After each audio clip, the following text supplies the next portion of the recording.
Hey everyone, this is Joel George, and in this video I'm going to show you how to manually whitelist our emails using Microsoft Outlook app. Again, as a point of emphasis, I'm not using the web version, but the desktop version instead. If you happen to be a Microsoft Outlook web user, don't worry, I'll be walking you through this process in another video. Let's assume that you don't have a copy of one of our past old emails, and for whatever reason our emails are not being delivered into your inbox. In order for you to still be able to whitelist our email address, you have to follow the manual method. Let me better explain what I mean by this.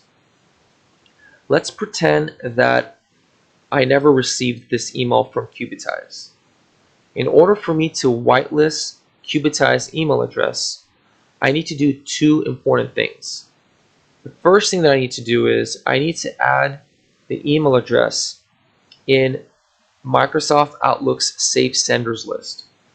So to accomplish this, I got to click on the junk icon option on the top, click on junk email options, click on the Saved Senders tab, and then I got to manually click on the add button to manually add the email address. Since Cubitize is using two emails, news@news.cubitize.com and support@support.cubitize.com, I need to manually add both those emails in this list.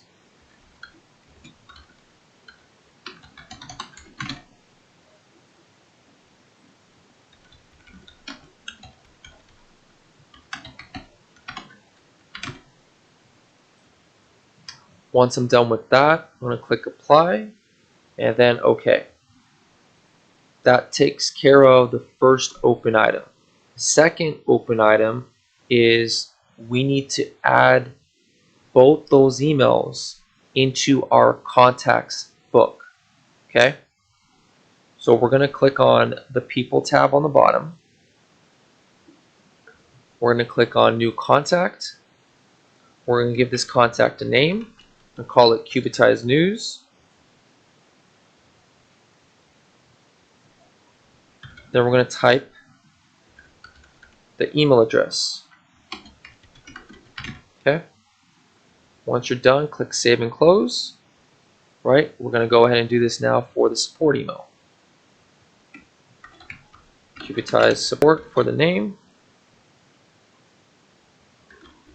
support@support.cubitize.com for the email. Save and close, and that wraps up that step.